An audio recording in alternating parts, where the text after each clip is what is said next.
Siyathokoza-ke bogogo, siyathokoza bomkhulu. Siyakhuleka kini emagumbini amanomhlaba leni khona nisibuka khona. Lona kuphambi kwenu umkhulu Gwabini.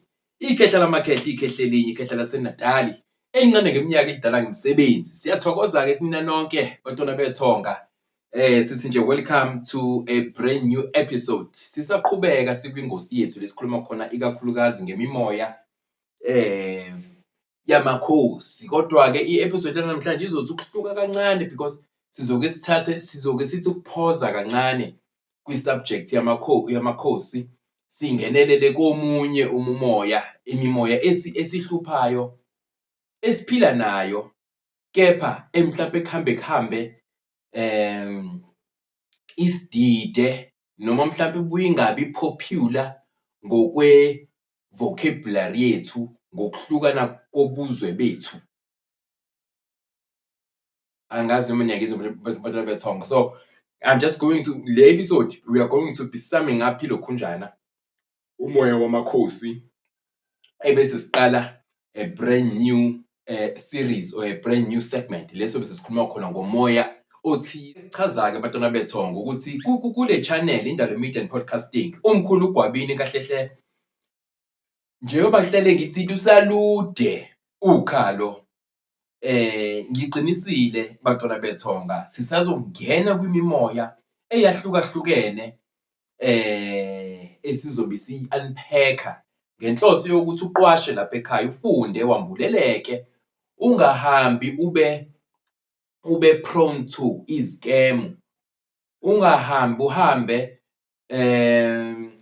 uze uwelele ezandleni eziney'nhloso ezingezinhle ngokwelapha.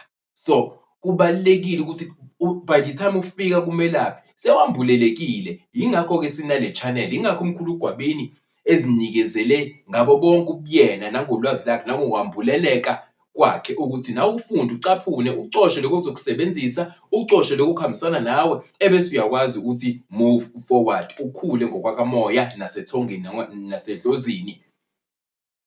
Baningi imimoya esingakakhulumi ngayo bantwana bethonga, miningi. Mangibheka nje umgodlagodla, hhayi impela sisazoxoxa, sisazokwambulelana. Konke nje besisakwenza since January this year, kulo nyaka ka-2026 bekusawumdlalela. Sisazoqala izinto siyithathe siyibeke at an academic level, siyithathe siyibeke kwi-level la impela sobe sesibhincela khona kancane. Kodwa beyibalulekile le foundation zonke lesi sikhathi kusukela ngoJanuwari kuze kufika kulesi sigaba njengoba silokhu sibhudula amagabade. Bekubalulekile ukuze sithi mase siqala sesithatha izinto sesizibeka a notch up, angabikho osalela ngasemumva bantwana bethonga. Ingakho nginxusa kulaba ababethi ngiyathemeleza, ngangazi ukuthi kuzohamba kuhambe kufika isigaba la esizothi mangabe sesiqinisa khona izinto, sekuqina ulimi, niyazi ukuthi anisaleli ngasemumva. Sisazowa-revisitha almost wonke ama-topic esesiwenzile, kodwa sizobe singasawa-discuss kuleya level, sizobe sesiwathatha a notch up. Sisazobuyela kumndawe, sisazobuyela kumoya womndawe, the ancestral spirit somndawe. Kodwa sizobe singasakhulumi ngomndawo ngendlela esasikhulume ngawo ekuqaleni. Sizobe sesikubeka kwelinye ilevel. Sizobe sesiveza ukuthi umndawe kufika kanjani. Izalukwazi lezo abanikazi bezibeletho. Izalukwazi zangakuboka umuntu wesilisa zihlangana nezalukwazi zangakuboka umuntu wesifazane. Kuvunyelwana ukuthi uma behlangana la bakutshaleka imbewu, yiliphi iqanda kufanele lishayeke, ebese umntwana eyafomeka. Sisazoyibeka kuleyo level masixoxa ngawo umndawo. Sixoxe ngomndawo as abanikazi okanye abaphathi bezibeletho abadecidayo ukuthi ubani ozalwayo nini, ngasiphi isikhathi, ngobani.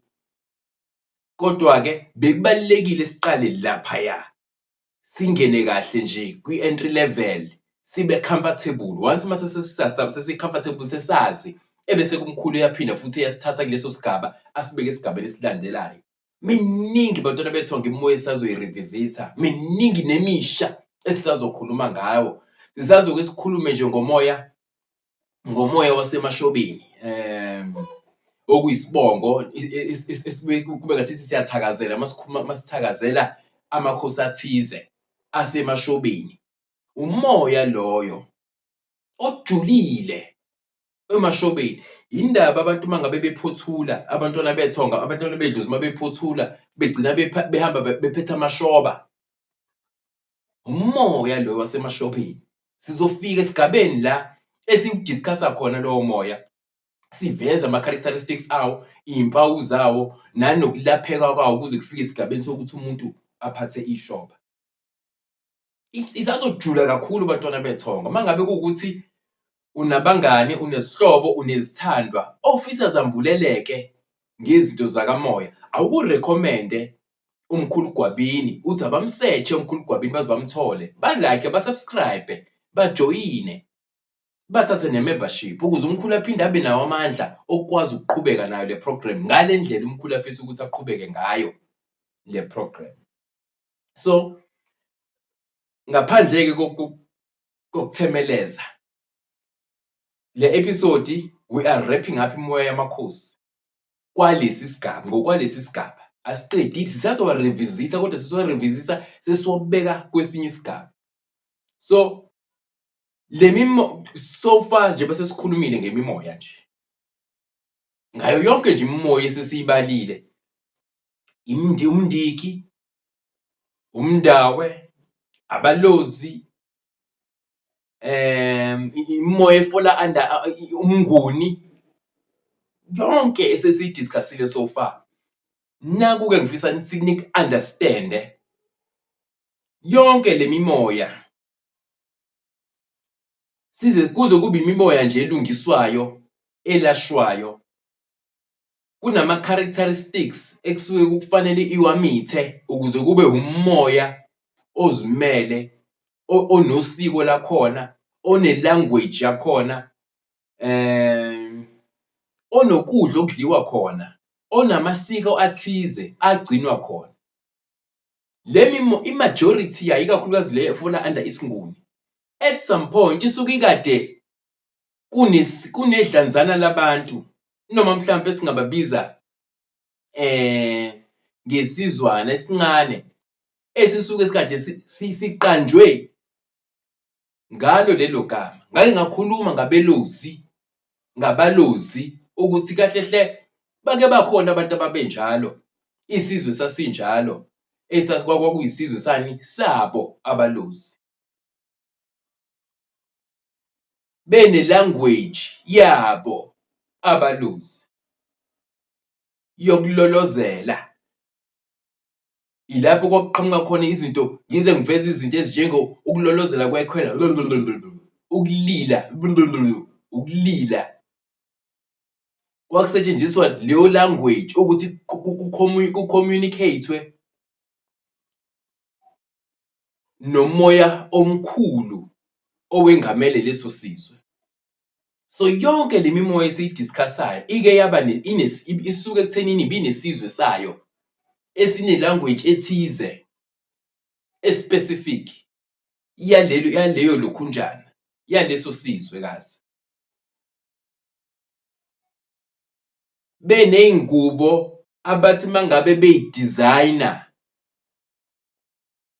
kube ne-print ethize eyayiba unique to that lokhunjana, kuleso sizwana. Iyona le mimoya ngokuhamba kwesikhathi, ngokuhamba kweminyaka,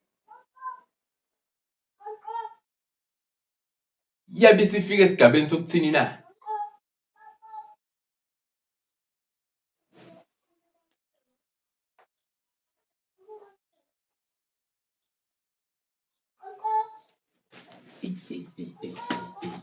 Ubala wesikhuthi.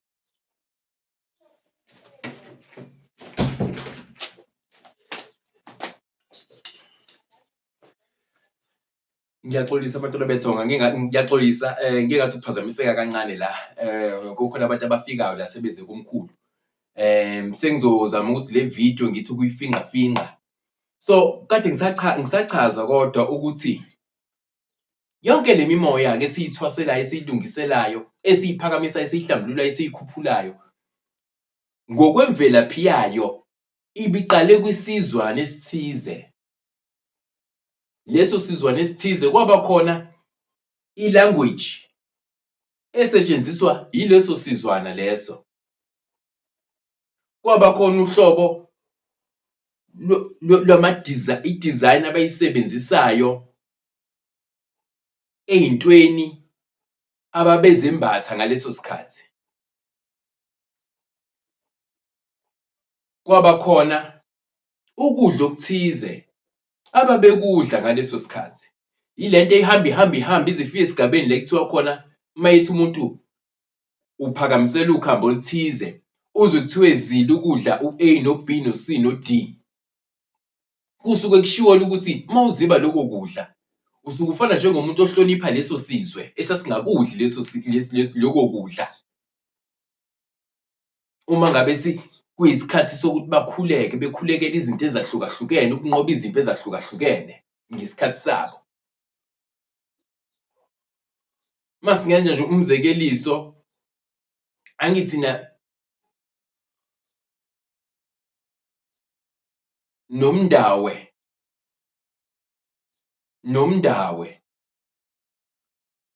uke uthi mangabe nimsusela umntwana, nimsusela, kusuke kufanele uqhume lo mndawo. Liqhume ilokhunjana, ayikhulume le language le yamandawo. Ebese uyabona ukuthi nebala likhona idlozi lomndawo la. Ngoba leyo language isuka kuleso sizwe ababesikhuluma, i-language ababeyikhuluma kuleso sizwana. Again, umuntu owengamelwe mhlampe imimoya enjengemimoya yabalozi, ama-print abo kaningi azoba amaphupho abo bazobonisa izilwane zasendle. Yilezi zilwane zasendle ababezisebenzisa ukwembatha, bakhe amabheshu, bakhe izambatho, ebese kuthi i-print eyayisetshenziswa lapho kube i-print ehambisana nalolu hlobo lezilwane ababelihlonipha, ababeli-worship-a kakhulu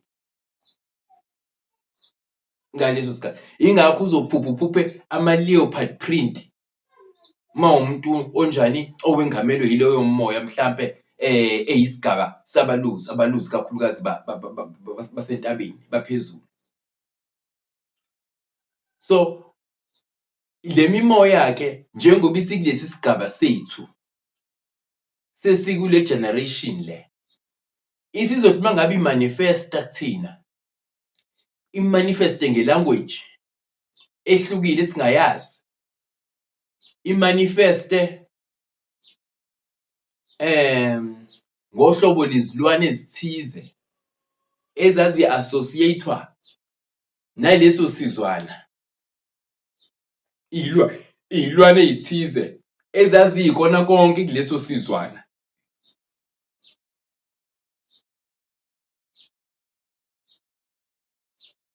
Kuzoba khona imibala e-specific to leyo mimoya.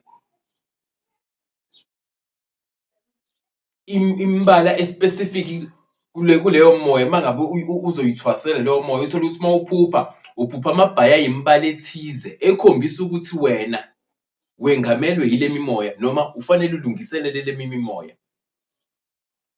eyilolu hlobo. So ijule kakhulu bantwana bethonga lento yemimoya.